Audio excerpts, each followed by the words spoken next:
आज के current affairs के अंक में मैं आप सभी को परीक्षा उपयोगी महत्वपूर्ण तथ्यों को बहुत सारे बताने जा रहा हूं। आप लोग ध्यान से एक एक तथ्य को समझने का प्रयास करिएगा। आप लोग देख पा रहे होंगे सामने जो है एयर इंडिया का एक जहाज है और बहुत सारे छात्र हैं, ये बहुत सारे लोग हैं ये जो कि इस जहाज में प्रतीक्षारत है। दरअसल आपको पता है जब रूस यूक्रेन युद्ध चालू हुआ, आपको पता है कि रूस यूक्रेन युद्ध को लगभग 1 साल से ज्यादा समय हो चुका है और उस समय यूक्रेन में बहुत सारे भारतीय फंसे हुए थे। तो भारत सरकार के द्वारा एक अभियान चलाया गया था, ऑपरेशन गंगा।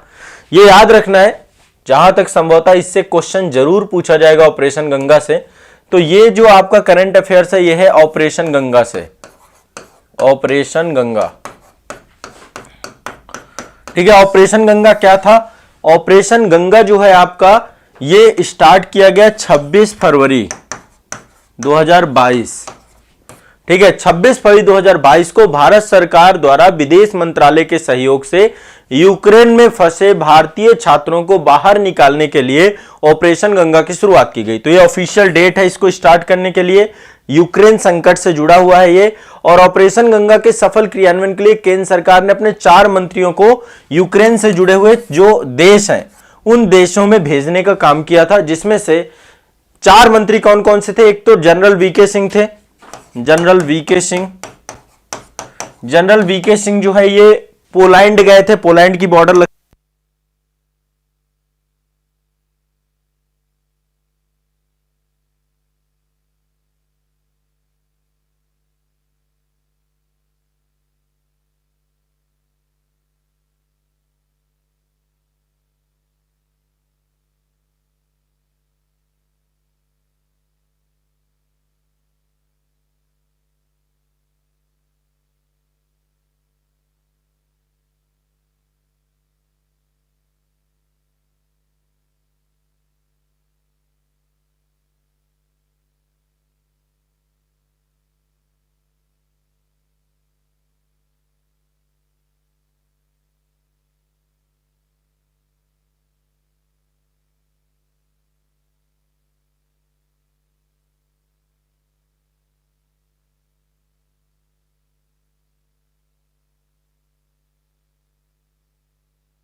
आप सभी लोग एक बार देखिए आवाज आ रही है क्या?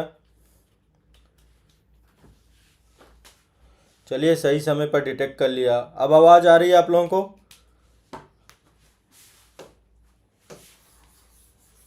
आवाज आ रही कि नहीं आ रही? अब ठीक है सारी चीजें। देखिए, ये जो पहला करंट अफेयर है आपका, पहला करंट अफेयर जुड़ा हुआ है ऑपरेशन गंगा से। ठीक है, किससे जुड़ा हुआ है? ऑपरेशन गंगा से। ध्यान रखिएगा, पहला करंट अफेयर आपका जुड़ा हुआ ऑपरेशन गंगा से। और ऑपरेशन गंगा रूस और यूक्रेन में जो भारतीय हमारे थे उन भारतीयों को लेकर के था ये आपका। ठीक है, बहुत सारे भारतीय नागरिक रूस और यूक्रेन में फंसे हुए थे और ये यूक्रेन के लिए था। वैसे देखा जाए तो यूक्रेन से भारतीयों को निकालने के, जब रूस यूक्रेन संकट चालू हुआ, अभी भी वो संकट जारी है, तो उसके लिए 26 फरवरी 2022 को भारत सरकार के द्वारा क्या किया गया? एक ऑपरेशन चालू किया गया विदेश मंत्रालय के सहयोग से और भारतीय छात्र और भारतीय लोगों को बाहर निकालने के लिए यह ऑपरेशन स्टार्ट किया गया था। ठीक है, इसमें केंद्र सरकार ने 4 मंत्रियों को भेजा था। 4 मंत्री कौन कौन से थे? एक तो ज्योतिरादित्य सिंधिया थे। ज्योतिरादित्य सिंधिया को रोमानिया भेजा गया था, रोमानिया की बॉर्डर पे थे वहां पर। वहां से जो है चारों देशों में एयर इंडिया के द्वारा पूरा का पूरा काम किया गया। जनरल वीके सिंह पोलैंड में थे, किरण रिजिजू स्लोवाकिया में थे और साथ में जो आपके हरदीप पुरी थे वो हंगरी में थे। ये आपको अपने दिमाग में बैठा लेना है। ऑपरेशन गंगा से क्वेश्चन कई बार अभी पूछा जा चुका है। ऑपरेशन गंगा से आप लोगों को याद कर लेना है, ऑपरेशन गंगा से प्रश्न पूछा जाएगा हर हालत में। तो ऑपरेशन गंगा 26 फरवरी 2022 को भारत सरकार द्वारा विदेश मंत्रालय के सहयोग से यूक्रेन में फंसे भारतीय लोगों और भारतीय छात्रों को बाहर निकालने के लिए ऑपरेशन गंगा की शुरुआत की गई थी। केंद्र सरकार ने 4 मंत्रियों को यूक्रेन से सटे पड़ोसी देशों में भेजा था। ठीक है, स्पष्ट है ये वाला करंट अफेयर सभी को, ये स्पष्ट है करंट अफेयर्स। 4 मंत्री कौन कौन से थे? ज्योतिरादित्य सिंधिया रोमानिया, बीके सिंह पोलैंड, किरण रिजिजू आपके थे स्लोवाकिया में, और हंगरी जो आपका कंट्री है, हंगरी में हरदीप पुरी थे। कौन थे? हंगरी में हरदीप पुरी। ठीक है,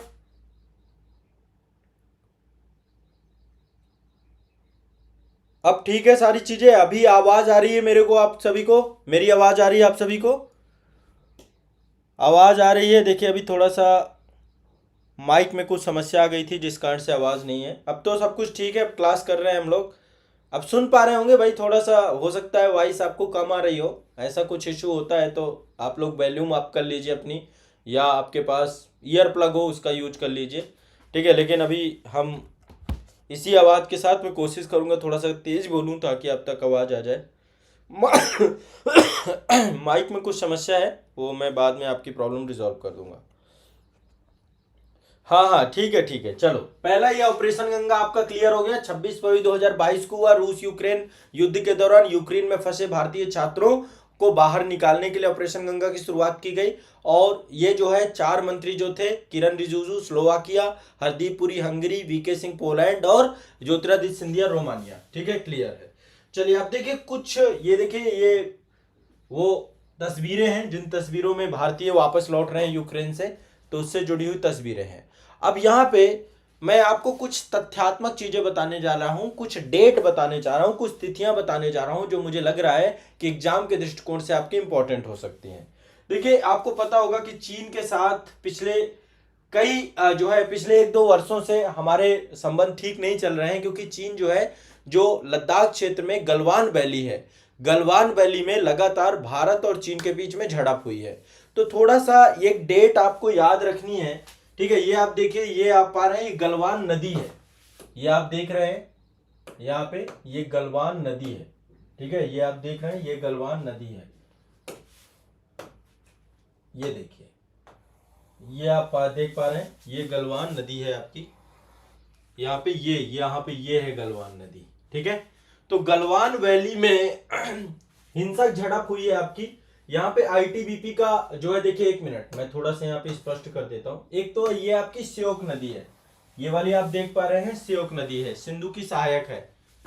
श्योक नदी, श्योक नदी आपकी सिंधु की सहायक है। इसी की सहायक नदी है गलवान नदी, इसी की सहायक है। गलवान यहाँ पे है आपकी, ये है गलवान, गलवान नदी। तो यहीं पर गलवान वैली पर ही 15 जून की डेट याद रखिएगा, 15 से 16 जून ये घटना घटी थी आपकी।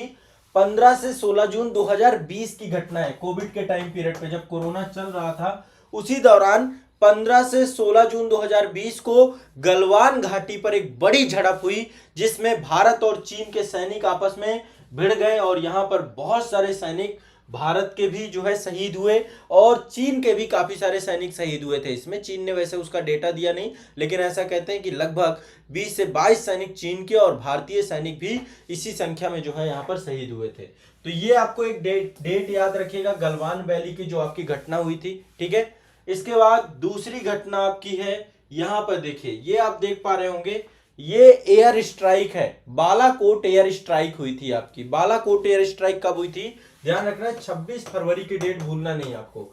26 फरवरी 2019 को भारतीय एयरफोर्स के द्वारा पाकिस्तान में एयर स्ट्राइक की गई थी। और ये एयर स्ट्राइक कहां की गई थी? जो पीओके वाला क्षेत्र है बालाकोट में। ये डेट याद कर लीजिए आप लोग, डेट लिख लीजिए, डेट पूछी जाएंगी आप सभी से।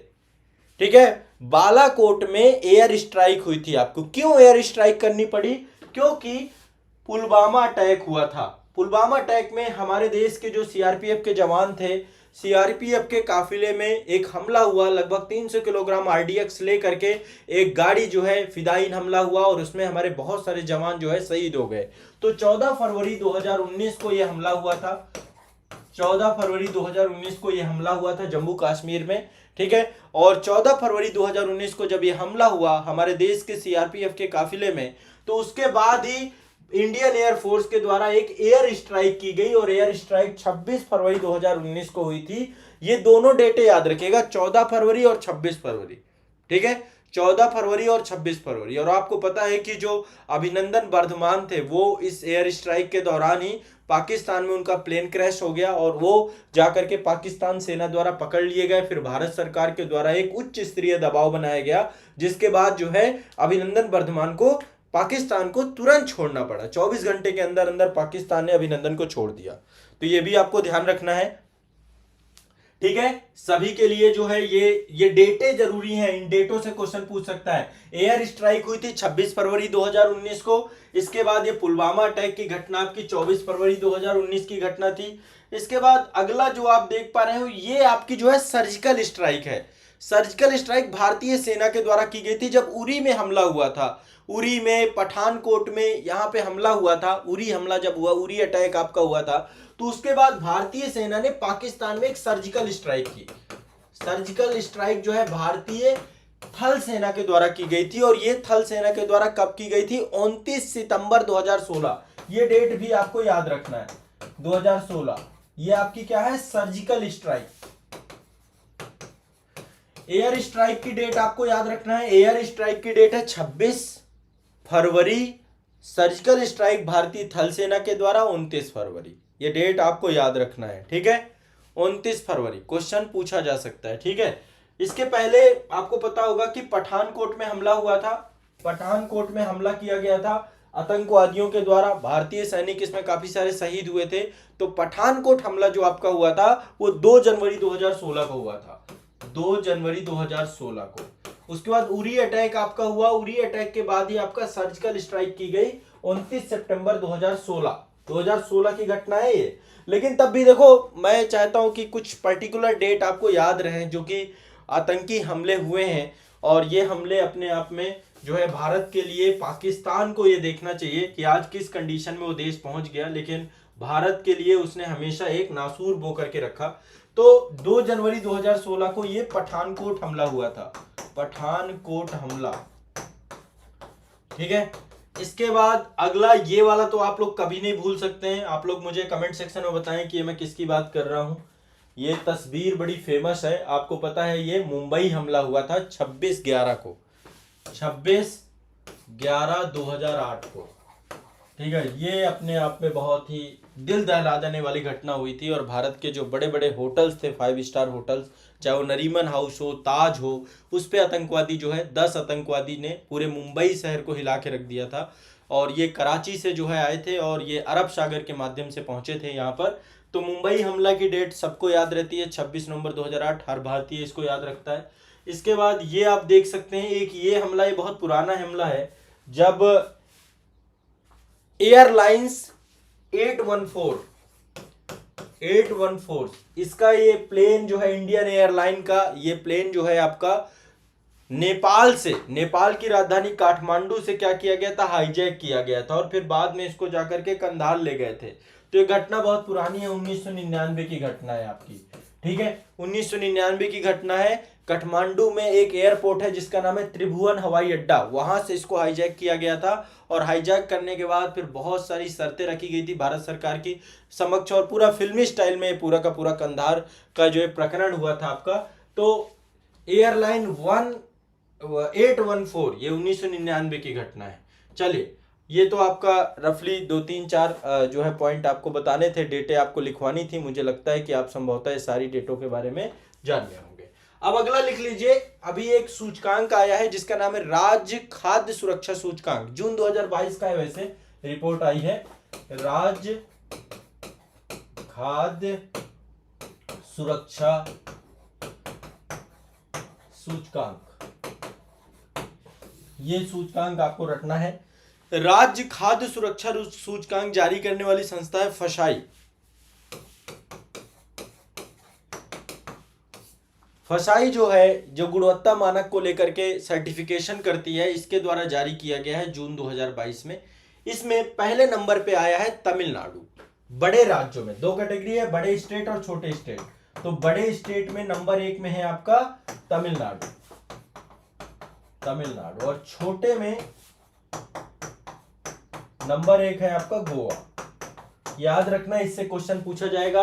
राज्य खाद्य सुरक्षा सूचकांक 2021-22, ठीक है, 2021-22 राज्य खाद्य सुरक्षा सूचकांक 2021-22 फसाई के द्वारा जारी किया गया है, ध्यान रखिएगा, फसाई के द्वारा जारी किया गया है, ठीक है। और इसमें पहले नंबर पे आपका तमिलनाडु है, छोटे नंबर पे आपका गोवा है, और सबसे लास्ट में हमारा बिहार है, ठीक है। बिहार की स्थिति हर क्षेत्र में जो है इस समय जो है कहीं ना कहीं पे बहुत सोचनीय है, और वहाँ की सरकारों के सोचना चाहिए कि इन सब चीज़ों पे काम करें। बिहार के लोग जिस तरीके से दूसरे राज्यों में पलायन करने के लिए मजबूर हैं, वो ये सब यही कारक मिल करके उनको जो है पलायन करने के लिए मजबूर करते हैं, और वो आत्मसम्मान और गरिमा युक्त जीवन जो भारतीय संविधान में लिखा हुआ है वो नहीं पा पाते हैं। गरिमा युक्त जीवन कैसे स्टैब्लिश होता है? जब आपका आत्मसम्मान सुरक्षित रहे। तो कहीं ना कहीं पे इसमें सरकारों को ध्यान देने की जरूरत है। तो राज्य खाद्य सुरक्षा सूचकांक ये आपका, इसमें बड़े नंबर पे आपका तमिलनाडु है, दूसरे नंबर पे गोवा है। एक और आपकी रिपोर्ट है, ये खाद्य सुरक्षा हो गया। एक और रिपोर्ट है आपकी राज्य ऊर्जा और जलवायु सूचकांक, राज्य ऊर्जा एवं जलवायु सूचकांक, जलवायु सूचकांक। राज्य ऊर्जा और जलवायु सूचकांक ये नीति आयोग के द्वारा जारी किया जाता है, जारी करता है नीति आयोग। नीति आयोग कब जारी किया इसने? अप्रैल 2022 में जारी किया। ये रिपोर्ट अप्रैल 2022 की रिपोर्ट है आपकी। और इसमें बड़े राज्यों में गुजरात नंबर 1 पर है, बड़े राज्यों में गुजरात है, और छोटे राज्यों में नंबर 1 है आपका, ये ध्यान रखिएगा, 2 कैटेगरी है इसमें, छोटे नंबर पे इसमें भी गोवा है, ठीक है, छोटे राज्यों में गोवा है। तो बड़े राज्यों में गुजरात नंबर 1, छोटे राज्यों में गोवा नंबर 1, ठीक है। और बिहार की बात करें तो बिहार इसमें सबसे लास्ट में 15वें नंबर पर है, ठीक है, ध्यान रखिएगा। तो ये आपका राज्य ऊर्जा एवं जलवायु सूचकांक आपका है, नीति आयोग के द्वारा जारी किया गया है। बड़े राज्यों में गुजरात है, छोटे राज्यों में गोवा है। नंबर 1 की बात कर रहे हैं, नंबर 1, ठीक है। तो ये आपके 2 सूचकांक हैं जो कि राज्य स्तर के थे, इंपॉर्टेंट थे। अब देखो इसके बाद में कुछ आपको पर्टिकुलर कुछ सूचकांक और बताता हूं जो कि 2022 के सूचकांक हैं आपके, ठीक है। कुछ प्रमुख सूचकांक जो आपको जानने चाहिए, आपके एग्जाम में आएंगे इंटरनेशनल लेवल पे। देखो कल भी मैंने आपको पिछले सेशन में भी, पिछले वीडियो में भी करंट अफेयर्स के काफी सारे सूचकांक बताए थे, जिसमें भारत का क्या स्थान है और विश्व के अन्य देशों का क्या स्थान है।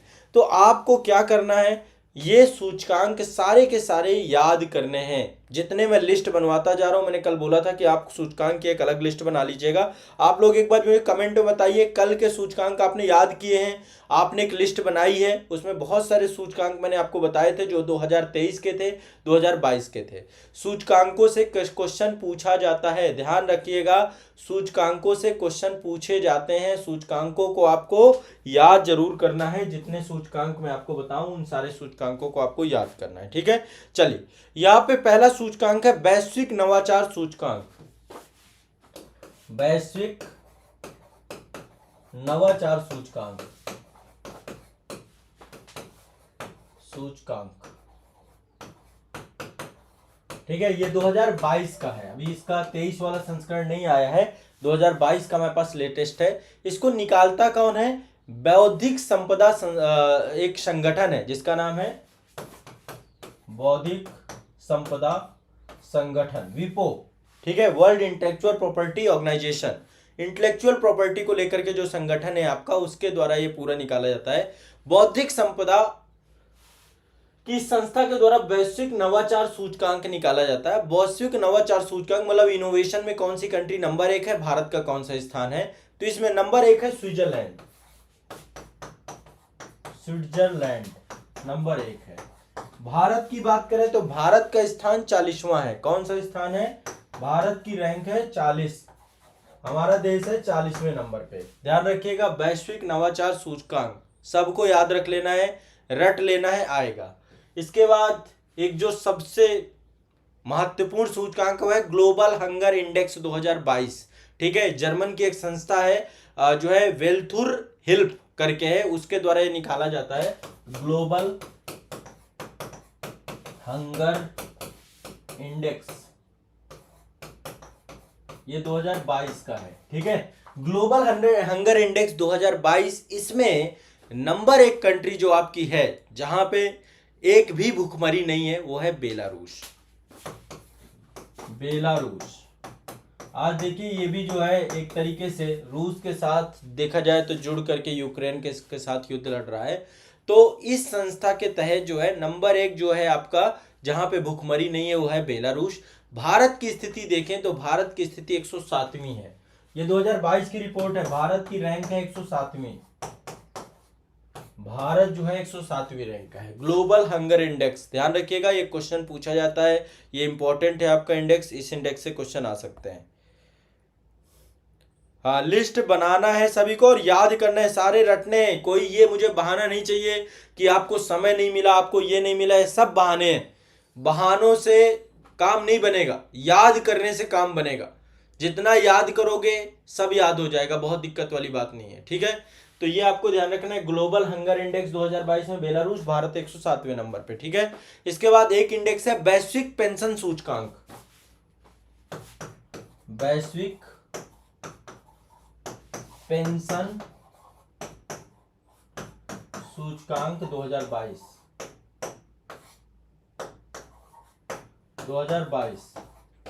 वैश्विक पेंशन सूचकांक 2022 ये जारी करने वाली संस्था है आपकी मर्सर सीएफए संस्था। एक मर्सर सीएफए संस्था है, उसके तहत ये सूचकांक जारी किया जाता है। इसमें नंबर 1 है आपका आइसलैंड, नंबर 1 है आपका आइसलैंड। और इसके बाद भारत की रैंक है 41वीं रैंक, 41वां स्थान है हमारी देश का, भारत का। ठीक है, वैश्विक पेंशन सूचकांक 2022 ये भी याद कर लो। देखो 3 सूचकांक बता दिए। नवाचार सूचकांक में भारत की 40वीं रैंक है, नंबर 1 में स्विट्जरलैंड है। ग्लोबल हंगर इंडेक्स में भारत की रैंक 107वीं है, बहुत बुरी हालत है। बेलारूस नंबर 1 पे है। वैश्विक पेंशन सूचकांक 2022 में आइसलैंड जो है आपका वो नंबर 1 है, भारत की 41वीं रैंक है। कितनी है? 41वीं रैंक। ठीक है, इसके बाद 1-2 सूचकांक और देख लो। एक है ग्लोबल क्रिप्टो एडॉप्शन सूचकांक। ठीक है, ग्लोबल, अब आपको पता है इस समय bitcoins, crypto currency, global crypto adoption सूचकांक 2022। ग्लोबल क्रिप्टो एडॉप्शन सूचकांक 2022 ये जो है एक संस्था है आपकी ब्लॉकचेन विश्लेषण प्लेटफॉर्म, उसके द्वारा जो है इसको जो है जारी किया जाता है। इसमें नंबर 1 में वियतनाम है, नंबर 1 में वियतनाम है और भारत जो है 4थे नंबर पे है। भारत आपका 4th नंबर पे है। ग्लोबल क्रिप्टो एडॉप्शन सूचकांक 2022, ग्लोबल क्रिप्टो एडॉप्शन सूचकांक 2022 ब्लॉकचेन विश्लेषण प्लेटफॉर्म के द्वारा जारी किया जाता है।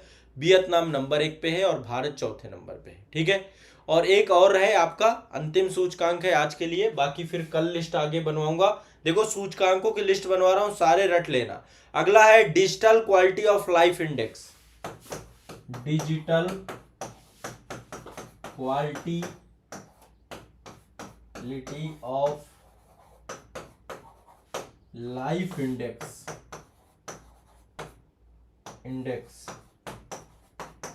ये 2021 का डेटा है, इसका 2021 का है। ये जरूर या ईयर जरूर लिख लेना ताकि वहां पे कंफ्यूज नहीं हो। इनके लेटेस्ट जो है वही बता रहा हूं। तो digital quality of life index में नंबर 1 में डेनमार्क है, डेनमार्क। ठीक है, और भारत की रैंक है 59, भारत का स्थान है 59वां। ये आपको दिमाग में बैठा लेना है। ठीक है, अब देखिए पहला है आपका ये है वैश्विक नवाचार सूचकांक बौद्धिक संपदा संगठन द्वारा, स्विट्जरलैंड और भारत 40वें नंबर पे। Global hunger index Belarus number 1, Bharat 107वें नंबर पे। वैश्विक पेंशन सूचकांक नंबर 1 आपका आइसलैंड, भारत का 41वां स्थान। ग्लोबल क्रिप्टो एडॉप्शन सूचकांक वियतनाम नंबर 1, भारत 4थे नंबर पे। Digital quality of life index इसमें डेनमार्क नंबर 1 और भारत का 59वां स्थान। ठीक है, ये ध्यान रखिएगा, ये आपके प्रमुख सूचकांक है जो कि आपको ध्यान रखना है। चलिए, ये तो हो गई एक बात, सूचकांकों की लिस्ट मैंने आपको बताई है, ये पूरी लिस्ट आप रटना है आपको।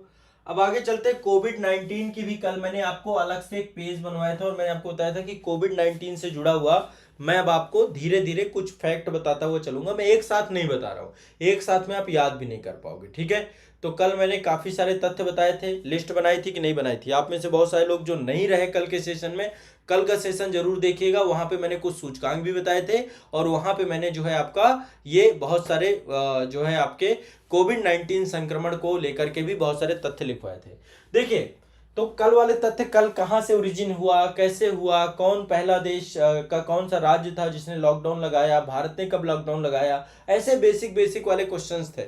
आज भी इससे जुड़ी हुई कुछ चीजें हैं, ठीक है, जो ध्यान रखना है हमें। एक तो कोविड-19 से संक्रमित होने वाले विश्व के पहले प्रधानमंत्री, ठीक है, कोविड-19 से संक्रमित होने वाले विश्व के पहले प्रधानमंत्री जो थे आपके, वो थे बोरिस जॉनसन। बोरिस, इनके बारे में बाद में कहते हैं कि ये इनके ऊपर एफआईआर भी हुई, क्योंकि ऐसा कहते हैं कि ये उस समय जब कोविड चल रहा था और उस समय इनके द्वारा पार्टी ऑर्गेनाइज की गई थी, पूरे देश में लोग मर रहे थे और ये पार्टी का आनंद ले रहे थे। तो बोरिस जॉनसन ये ब्रिटेन के प्रधानमंत्री थे जो कि कोविड से संक्रमित हुए थे, विश्व के पहले प्रधानमंत्री हैं ये जो कोविड-19 संक्रमण से रहे हैं, ठीक है। इसके बाद कोविड-19 के लिए एक संयुग्म टीका विकसित करने वाला देश कौन सा था, तो कोविड-19 के लिए पहला टीका विकसित करने वाला देश था क्यूबा। क्यूबा, ये भी ध्यान रखना है, इससे भी क्वेश्चन पूछा जाएगा, ठीक है। पहला संयुग्म टीका बनाने वाला देश कौन सा था, क्यूबा, ठीक है, ये भी ध्यान रखना है, ठीक है। इसके बाद यूनाइटेड नेशन ने एक जो है एक योजना चलाई थी कोविड-19 के दौरान जिसका नाम है कोवैक्स योजना। कोवैक्स योजना, एक योजना चलाई गई थी कोवैक्स योजना। कोवैक्स योजना ये किसने चलाई है, यूएन ने। यूएन ने इस योजना के तहत विश्व के जो देश हैं जहां पे गरीबी बहुत ज्यादा है, भुखमरी बहुत ज्यादा है और उन देशों पे वैक्सीन उपलब्ध नहीं है, तो कोवैक्स योजना के तहत मुफ्त वैक्सीन पाने वाला विश्व का पहला देश था घाना। घाना, भारत सरकार के द्वारा भेजी गई थी वैक्सीन, यहाँ पे आपको पता होगा। तो यूएन कोवैक्स योजना के तहत विश्व का पहला देश कौन था जिसको वैक्सीन दी गई, वो था घाना। ध्यान रखिएगा इस बात को, ठीक है।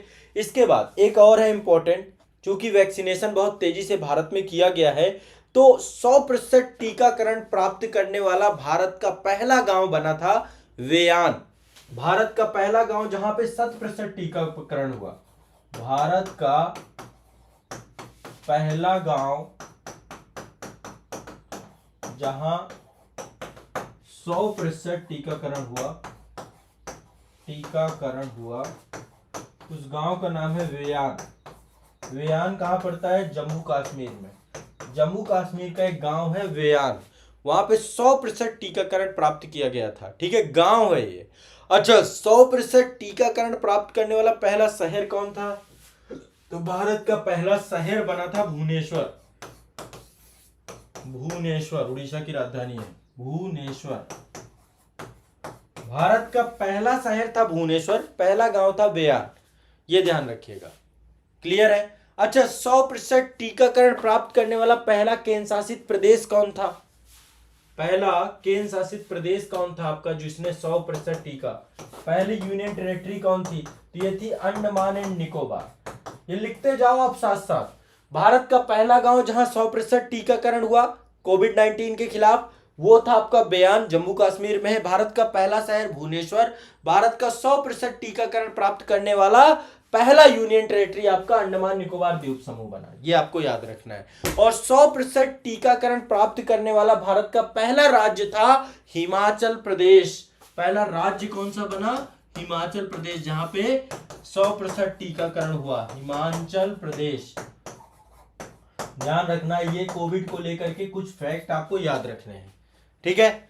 और बताइए कोई दिक्कत हो इससे, कोई समस्या हो। 100% टीकाकरण वाले 4 डेटा है, पहला गांव बयान है, शहर भुवनेश्वर है, यूनियन टेरिटरी अंडमान निकोबार द्वीप समूह है, राज्य हिमाचल प्रदेश है। तो आज के लिए इतना ही रखेंगे कोविड को लेकर के, ठीक है, कोविड को लेकर आज इतना ही रखेंगे। और आज के करंट अफेयर्स के सत्र में भी इतनी ही जानकारी। अब इतना जितना बता दिया इतना रट जाओ। देखो अभी तक बहुत कुछ करा दिया मैंने, अब ये रटना चालू कर दो, इसका रिवीजन चालू कर दो। आप घबराओ मत, जो मैं पढ़ा रहा हूं यहीं से सारी चीजें हो रही हैं, ठीक है। रटना है, अब इन चीजों को याद कर लेना, अपने जहन में बैठा लेना है, ये बहुत जरूरी है बच्चों, ध्यान रखिएगा। ये एक एक चीज आपको रट जानी चाहिए, बिना रटे बात नहीं बनेगी, आपको ध्यान रखना है, सभी को रटना है एक एक चीज। सब लोग पढ़ रहे हो ना करंट अफेयर्स में, कोई तकलीफ तो नहीं हो रही ना? अब आपको चीजें समझ में आ रही है ना? एक बार मुझे कमेंट करके बताओ। देखो मैं बहुत सिलेक्टेड हो करके पढ़ा रहा हूँ, भटक नहीं रहा हूँ, चीजें उतनी पढ़ा रहा हूँ जितना एग्जाम के दृष्टिकोण से मुझे इंपॉर्टेंट लग रही है। बहुत सेलेक्टिव तैयारी आप लोगों की चल रही है। अब बस याद कर लो, इतने सेशन आपके हो चुके हैं, मोस्ट इंपॉर्टेंट करंट अफेयर्स बहुत सारी मैं करवा चुका, 100 से ज़्यादा टॉपिक आपके हो चुके हैं करंट अफेयर्स के, ध्यान रखिएगा इस बात को, 100 टॉपिक तक करा दिए मैंने। अब जो नए बच्चे हैं पुराने टॉपिक भी कर लो, बहुत सिलेक्टिव है, एग्जाम हॉल पे देखने को मिलेंगे ये करंट अफेयर्स, एक बार करके तो देखो आप।